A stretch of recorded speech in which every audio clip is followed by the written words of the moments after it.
YouTube, what's good with y'all, man? It's your boy Justice coming at y'all with another YouTube read, another collective energy read. Hope this finds y'all at another clarifying time of your day. Remember to take what resonates and please leave the rest behind. Let's go and get started. Angels and ancestors of the highest white light, please bestow upon me plain concise channel messages that accommodate with my general one. Thank you, and Ashe. So the general message I have off the top, whoever I'm tapping into, you're out of the norm, you're out of the box of many ordinary things, or you're out of what is considered to be a box. So a finality, a conclusion that is easily found, right? For lack of better words. The original message is you're out of the norm. Many that come across you don't know what to make of you or think of you. So they seek more from you or seek more through you, seek more information. So there's something about a mysterious aspect to the energy that I'm depicting in this one.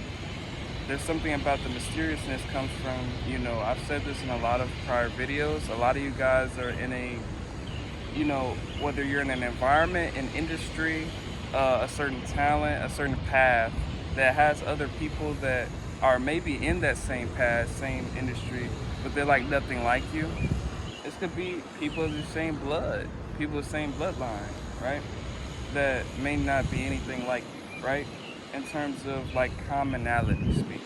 And so there's something about what makes people seek more is that, I've brought this connotation up in a different read where they can't put that finger on you.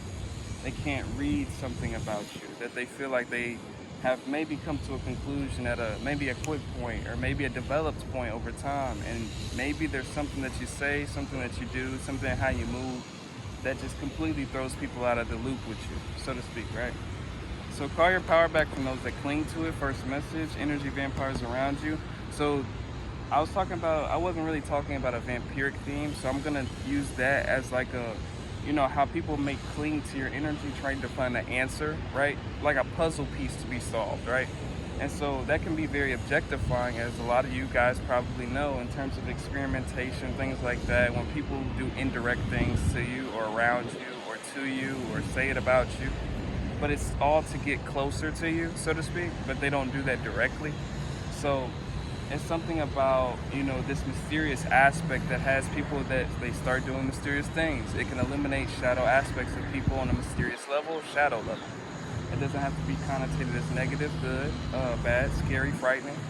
But a lot of times it can really illuminate this type of energy that a lot of you hold. It can illuminate a lot of shadow aspects of people that can connotate around obsession, control, domination, needing you to submit to some type of ideology of them or what they deem you, things like that, right? And so a lot of you guys can resonate with the theme of like being a black sheep, somebody that's like an outcast, so to speak. It doesn't have to be in a family dynamic, it could be in an industry dynamic, it could be in a pathway dynamic, it could be in any type of occupational dynamics where you have, let's say, associates or teammates or people that are also like-minded, so to speak, in that same field or regard, right? But there may not be as much similarity. It's almost like the same thing with anything that's outside of your commonality. So it's like almost like on a short-term example or a smaller example, like a basketball player, right? Going into college, right? And you're looking for other like hoopers or you're looking for other sports players. But you get around them and they're totally different than what you thought the hoopers and sports players would be like, right? You don't find any commonality. It's kind of like that, but on the opposite level on how people don't find that with you, right? And so what do they do with the information? They seek more information from it. They seek more through it. They want to confirm certain things. A lot of you guys have dealt with hunches that people wanted to confirm through you, so vindictive behavior. So, label, name calling, things like that, trying to put you in a certain box, right? So with the full energy, a lot of you guys embody this kind of free-spirited energy that can also maybe throw people off. It doesn't have to be you on a personality level, though a lot of you do have this free-spirited personality about you, right? A lot of people in my collective that I've engaged with face-to-face, or at least spiritually face-to-face, have a lot of different gifts that it's like, whoa, what the hell is that? Like, but saying that to say, a lot of you guys know how to flow. You know how to move along with something. A lot of you guys have been denied. A lot of you guys have been, what do you call that? sabotaged, but more so blackballed. That's what I was looking for. So scapegoated, things like that. That outcast energy, it may come from things like this that are generally depicted in what people don't understand about you, right? So peep the signs, your intuition ain't lying. You guys probably have this, I've spoken on this in a previous video, a red flag kind of connotation that comes to your head when an environment, a person, a place, situation, it may remind your body, your mind, your soul of something before. It could be a whole new environment, whole new body, whole new face. And it can remind you of something before. And it's something that you're supposed to listen to because it'll be proven to you on what it reminds you of more and more and more. Even if it doesn't immediately come to your head what specifically it reminds you of. It'll come back to you and it'll show more and more and more. Almost the connotation you give somebody a step, they'll take a mile, right? And so protect your energy from swindling, chaos, and conflict spells. So it's something about, a lot of you guys have this developed intuitive system that you can move around the environment, situation, you can read the environment, situation, place, or standard without really fully stepping full both of your feet in. You can step one foot in and maybe feel something out. You can sense something. You can tell something's just not even in alignment with you. Or you can tell that something is going to remind you, or it's something that's from a past, let's say, karmic situation or karmic association, which will be the red flag to your spirit. So almost along the theme, if you've ever been in a car accident or anything that was life-threatening or any situation like that, let's use the same connotation here, that you would have the same developed system for what would push a triggered response out of you because it would remind you of a life-threatening situation, right? It's like it's more sensitized. You're more sensitized to it. So a lot of you guys can resonate with these themes because of behaviors and social dynamics that you've had to deal with, right? Your power is seen and felt by many, so this is something that kind of goes hand in hand with the message that I'm speaking of. There's something that, I'm being guided on. So a big part of the obsession or the vindictive behavior can come from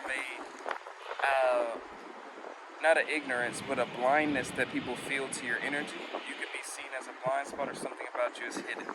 That's kind of what I'm getting, what I'm seeing in my mind's eye. It can be taken both ways. So a lot of you guys, whether it's your power, where it emanates from, where it originates from, what's protecting you, what you're doing, how you're doing something, how you know something, that could be the hidden aspect that people could be pushing more toward, right? And so a lot of us deal with these type of dynamics, monitoring spirits, people that are tapping into your energy illegally, things like that. When I say illegally, not by common laws, not man laws, not human laws, but on a spiritual level, right? And so a lot of people try to gather information on you and want to gather certain insight on you to stay ahead of you or to come to some type of conclusion that goes hand in hand or co-signs what they were thinking or what they've been saying, what they've been putting into fruition, right? A lot of people come from that understanding of control. A lot of you guys have dealt with systematic control or, familial control. When I say familial, it doesn't have to be bloodline. It can be familial control by people that are familiar to you. Things like that to kind of like put you in a box that is more comfortable for them to intake you to be in, right? So with the Page of Swords energy, you could have a lot of people that become curious with you what I'm channeling is you could have a lot of people's minds kind of spiraling if they can't come to a conclusion with you. A lot of you guys deal with people that like warlock energies. That's kind of what I'm channeling. So when they can't get that hold onto you, when they can't figure you out, or they come to find out that they're wrong about you, you would think it would be a humbling experience, but it's not. It's something that makes people, it seems that it makes people push harder towards you, makes people push a little more firmly towards you, with a little more conviction towards you, a little bit more vindictive behavior towards you. And these things come from a lack of control that they may feel in your presence, right? So your voice is very therapeutic. Whoever I'm tapping into is something about, speaking your boundaries and being candidly open. There's something, I have a different message like about the power of correspondence and the power of your voice. I'm probably going to get on that next.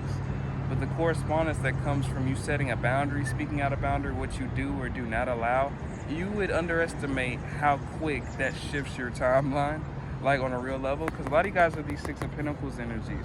Six of Pentacles is usually somebody that has an overabundance, whether that's joy, love, a spirit of just giving, a selflessness.